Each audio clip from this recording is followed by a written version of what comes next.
Because you were in for the Dale Cragen thing, and you were working there with Dale Cragen. What did you think of Dale Cragen?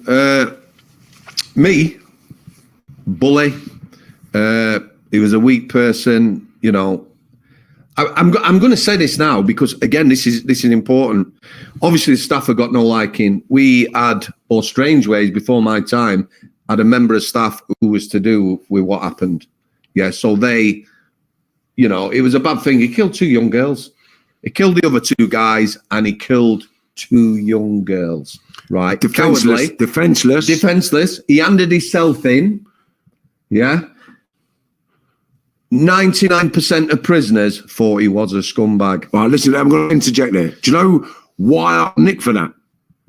No. What for, Marvin? A conspiracy to murder first. Right, okay. And then assisting the offender. Right.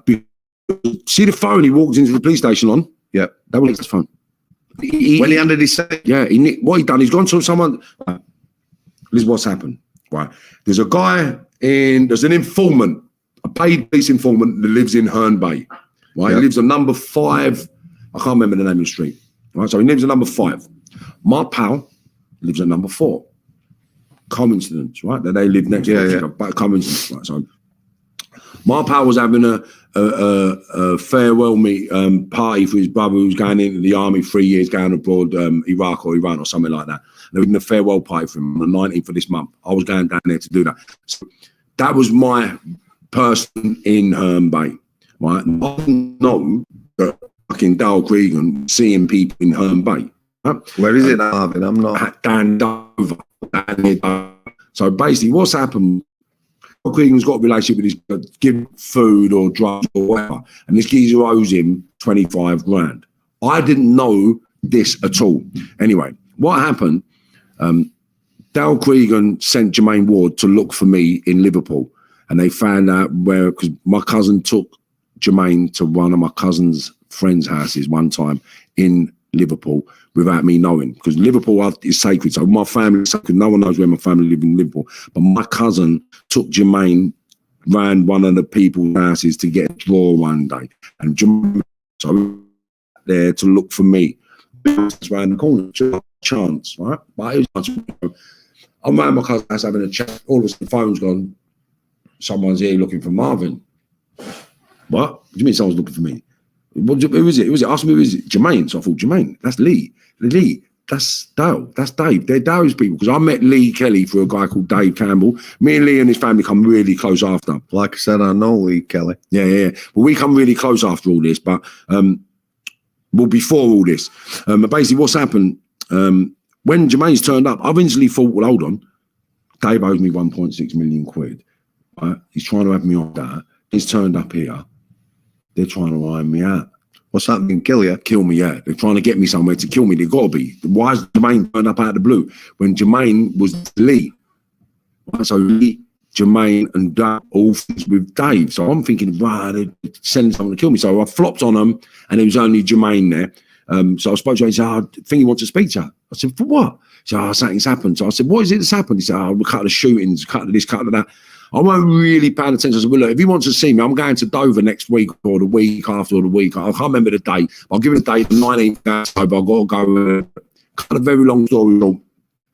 I met him, had a conversation with him, and then he said, I said to him, what's the problem, Dale? He said, I need work. I said, to do what? He said, getting out of the country. So I was like, is this after the 2 short shoots? The 2 shorts, right? So the dad Dave and Mark Short have been. So now he needs to get out of the country. But mate, do you know what? I'm not in it. I said, what's happened with these 2 people anyway? Because obviously it weren't that. I don't watch the news, and I'm not on the radio, and I'm not a normal person at that stage of my life. So I'm not looking for bulletins. I'm not listening to the radio. I've never really heard what was going on in Manchester, right? So then basically when he said to me, oh yeah, well, I shot a couple of geese, I was like, yeah, and? So, but the police, and then he went, hand grenades. I was like, again? He was like, hand grenades. I said, what about hand grenades? He was like, I threw a couple of hand grenades. I was like, who? He was like, oh, well, one of the gaff and one of the, are you fucking mad? I said, you know you're a terrorist now, isn't it? Like, what? I said, do you realise you're a terrorist now? Like, that's a terrorist act, bro. Like, that's not healthy. Why? You come to me. We got paranoid. You know what? Come round here, because we were standing on the beach, right? So I said, come round here. So I took him into my mate's house. Little did I know that his mate lived next door to my mate. I didn't know that, right? So then basically, I've said to him, look, you're mad. You ain't going nowhere. Fucking hand yourselves in or do something because you're fucked, right? Go and see Dave. You want to get out of the country? I can't get involved. I said, but what I'd advise you to do is let Jermaine go.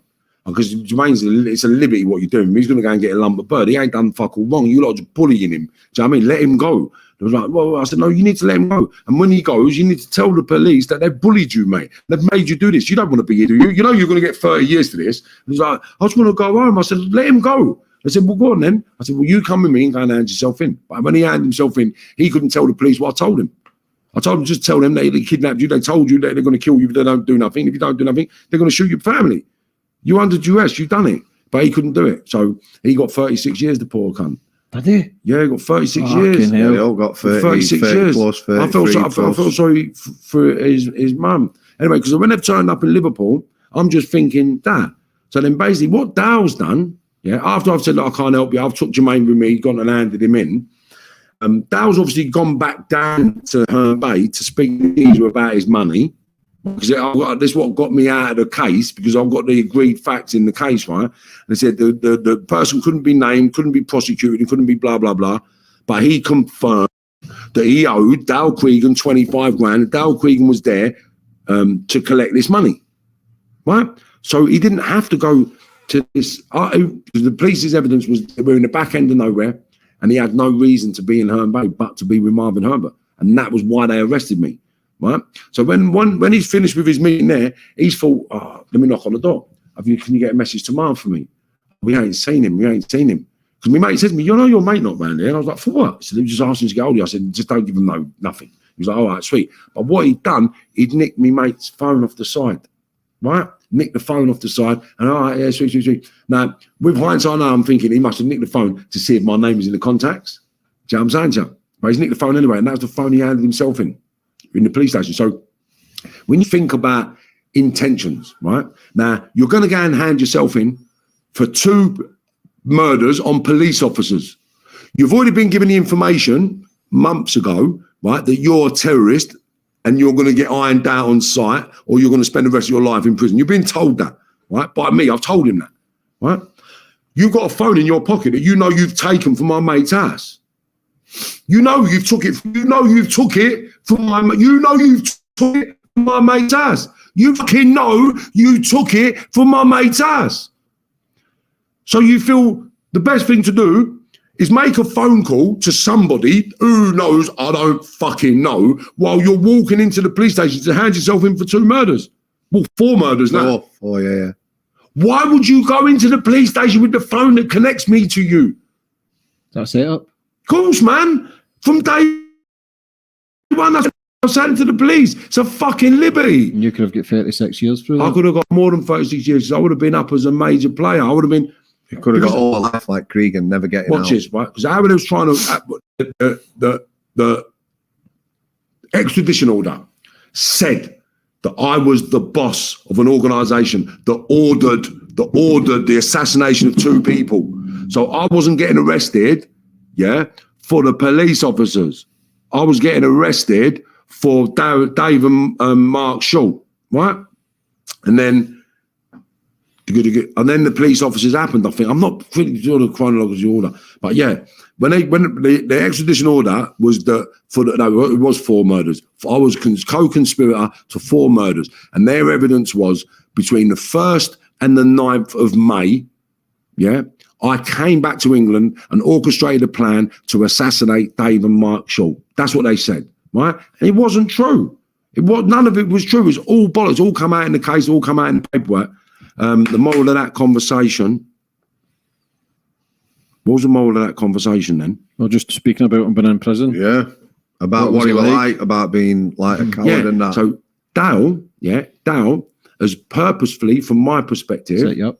Yeah, wants to drag me into it. Set lots of people up, didn't he? No, listen, do you know how many people got nicked? The reason why I got the hat was the amount of people that was coming in. I found a statement about the grass. Because I'm reading everyone's paperwork, and I found this statement. What? He's a paid informant. He can't be named, can't be prosecuted, and can't be extradited, or can't be something for he can't be named, can't be prosecuted, can't be named, can't be charged, and cannot be prosecuted, right? And he's saying that Dale Cregan, he owed Dale Cregan money, and da-da-da-da. So all the evidence I had exonerated me, because it proved that Dale Cregan was a fucking no good narcissist cunt that come there, tried to get out of the way. Yeah, Coward.